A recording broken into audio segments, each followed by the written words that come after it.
Continuing our conversation now about sex ed and sexual health being taught in the schools here in Minnesota. My guests are Lynn Brettel from the University of Minnesota School of Public Health. She works with several schools across the state to talk about how best to present their sex ed curriculum. Starri Hedges is with me from a school called Gaia Democratic School. It's a private school near the Walker Arts Center that was in the news a few months ago for sure for a field trip they took to a sex store.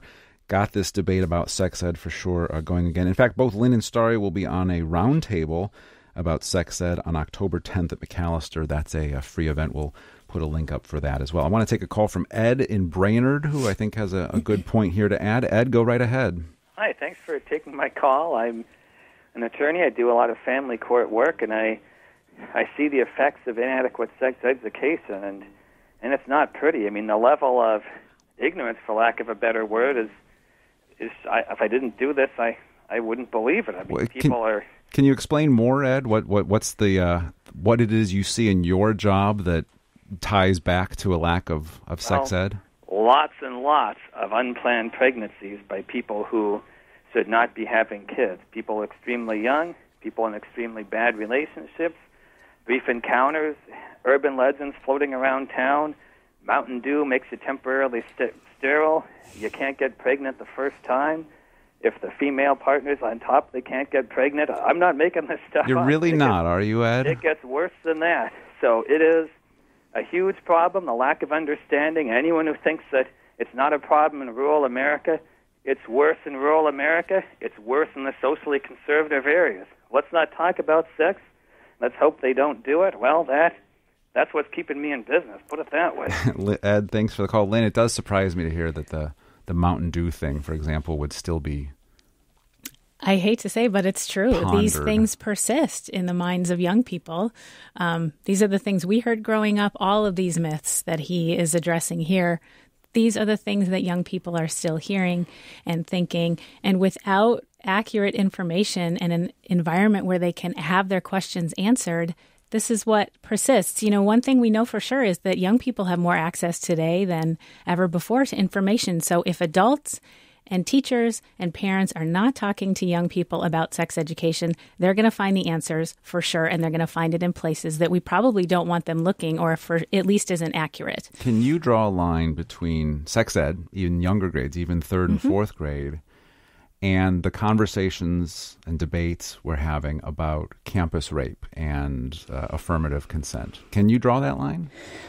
Yeah, it's a really important question because I think too often we don't focus on that enough, on the really important pieces of sex education from K-12 and how that has effects in college.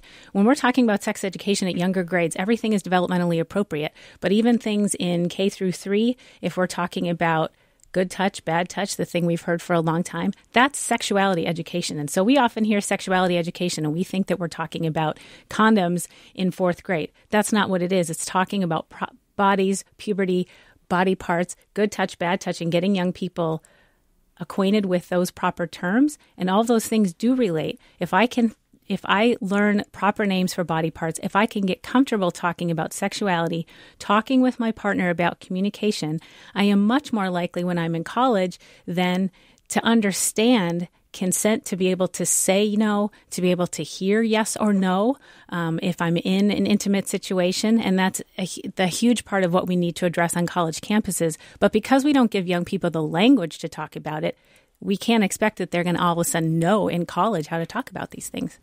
I absolutely agree, Lynn. That's a huge part of what we talk about at Gaia, not just in our sexual health classes, but consent is key.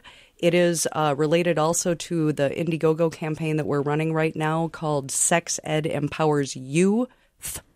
I'm going to repeat that. It's the word Y-O-U. youth. Yes, Yeah. Because, this is also relevant to adults. Mm-hmm. Often adults may not stay up on the latest because we don't think that it affects us. And yet, at the same time, the consent thing that Lynn's talking about and feeling empowered around your own sexuality, your own body, is key knowledge is power. The more we know, I'm probably quoting elders here, but the more we know about our bodies, the better choices we can make, the better we can stand up for ourselves, whether it comes to an uncomfortable situation where someone's trying to convince us to do something we don't want to do, or whether it's going and getting a test. I wonder from a PR perspective, especially for someone like you, Starri, who had a heck of a PR summer after the field trip, for especially sex ed, if the framing is wrong, if to say, look, if we do this, we'll prevent campus rape. I mean, that's something I don't hear when I hear about why we need sex education. You're hearing it from us at Gaia. You're hearing it from me. And this is part of why we decided, instead of trying to brush it under the rug or ignore the fact that we were being criticized so much for our sexual health, we decided to stand up and be proud because, as Lynn was saying, teachers get nervous about what they can teach. Well, if I can be slandered for teaching sex ed, anyone can. And that's very important that we stand up for teachers' rights and for student rights to be able to talk about these subjects, no matter how uncomfortable it is. It's got to be talked about. It's a public health issue. It affects us all for the rest of our lives. If you teach, if we hear, one of the things in the schoolyard thing, that boy is pulling your hair because he likes you, or that boy is teasing you because he likes you. Is that... Now, that's from when I was growing up, right? We heard that. I don't know if that's I heard the same exact thing. Is that teaching girls that sex and relationships should be rough and that they should hurt? Absolutely. What Starri is saying is there's two distinct differences. We often focus on, even some of the best sex education programs now focus on risk reduction or risk elimination. We're not talking about sexual health promotion, which is what you're talking about, which is how do we teach young people to communicate about sexuality, relationships, intimacy, and these are things they want to talk about. We're only talking about risk reduction. And so all these messages, these subtle messages that we give young people about boys are supposed to be aggressive, girls are the gatekeepers, they're supposed to say no, and if they don't say no, then whatever happened, they asked for it, they deserved it. These are the messages that young people get in the absence of good education. So yes, what happens on the playground, a boy pulls your hair, oh, that means he likes you. And so you're confused as a young girl, I'm supposed to accept that? I'm supposed to be flattered by this? They know it doesn't feel good, it doesn't feel right, and we give them absolutely the counter message, and we don't teach them how to talk about it, and also aren't fair to young boys, for example, perpetuating the myth that they're supposed to be aggressive, they're supposed to want sex, they're supposed to be the aggressor. And if they inherently know that's wrong, which they do, they're conflicted about, I don't get it. I'm not exactly sure how to navigate this. Another call here from Jim on line 3 in Maple Lake who has a question. Good morning, Jim. Go right ahead. Yeah, I was just wondering whose rights supersede each other's, the parents or the child's, because he said they both had the rights as far as the education is concerned. As far as opting out, for example, Jim? Yeah. Lynn, can you clarify that? Well, in a public school setting, the parent's right would probably trump the young person's right, that if they're not going to give their young person permission to be in that lesson in a public school, they would have the right. The school would have to negotiate that if a student was really fighting against it, what their parent wanted. But that's a pretty unusual situation. Another call from Katie in Minneapolis. Go ahead. Good morning. Hi. I grew up in a Unitarian church where sex ed was part of the curriculum in Sunday school. And growing up in Oklahoma, we certainly didn't have good sex education in our schools. And most of my friends from Catholic school that I went to joined me at Sunday school to gather this information. And all of them were really interested and really engaged and excited to be offered that opportunity.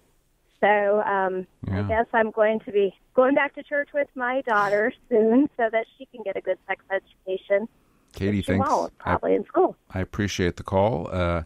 We hear also, Lynn, that parents, when they do object, it's because they say, well, that's something that they should be learning from me or from at home or somewhere else, not at the school. When that happens, do they learn it at home? Do they learn it from the parent? Do we have any way of knowing? We don't really have a way of knowing. Absolutely. Some of them do. And some of them take that role seriously and think it should be taught.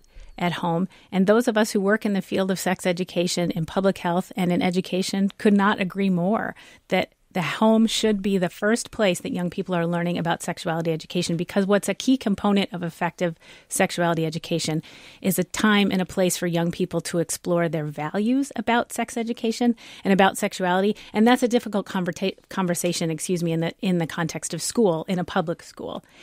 Often, we also know that parents who are doing sex education at home want the help of the school. We hear from so many parents who are saying, wait a second, what do you mean you're not talking about sex education in school? I need your help. And so we hear in the media, or we hear in conversation, that parents oppose this.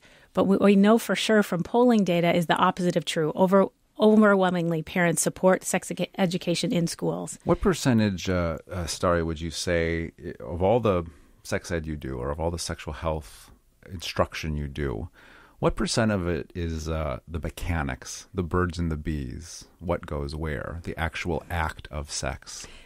Well, at Gaia, I would say it's probably 30 to 40%, depending, because, like I said, so much of our conversation is also about consent and the psychology and the way that youth feel about their bodies and all of those sorts of things. In other parts of my life, I've also been an HIV educator and ran the HIV testing for young people at District 202 back in 2005 through 2008. And there I did a lot more teaching about the actual mechanics and how to stop the spread of HIV and how testing works and the window periods and all that. But they go hand in hand, in my opinion. Wayne? Just to add to that, you were nodding during the talk. Yeah, I think that what we would hope to change in how sex ed is delivered in schools is we oftentimes do focus too much on the facts and the mechanics of it. And what we know is effective in sex education is giving young people the opportunity to practice communication skills, to personalize the information, to see themselves in these situations and anticipate and practice. How do I talk about these situations? How do I communicate in relationships? Not necessarily about sex, but about friendship and those types of things. So young people need to be able to personalize the information in order for the information to be effective, not just fact-giving. I'm just going to wrap up here, Starri, with I'm curious, after what happened at your school with the field trip to the store, is that going to happen again? How have you changed what's going to happen with field trips or with instruction this year, at all, if at all? Well, I can't speak for the store. I'm not sure that they would want us to come back and visit. They also received a lot of criticism, unfortunately, but we stand by them 100%. Gaia is a school where the kids help create everything that happens, so I can't always predict where we will go from here. I do know that sex ed, sexual health class has not been scheduled yet, and that I get questioned almost daily about when is the class going to start. From the students? Yes, from the students, because everything comes from the students at our school. We will be starting classes sometime soon. And one thing that I hope to offer this year that I've learned from the Unitarians, by the way, we happen to be in a Unitarian building. Mm-hmm. Your previous caller mentioned the great Unitarian program there. We are unaffiliated with the Unitarians, but I do think that their curriculum is excellent. One of the things I learned from them is that they do classes specifically for parents on how to talk to your kids about some of these issues, and Gaia hopes to offer that in the near future. I appreciate both of your time. Thank you for being here.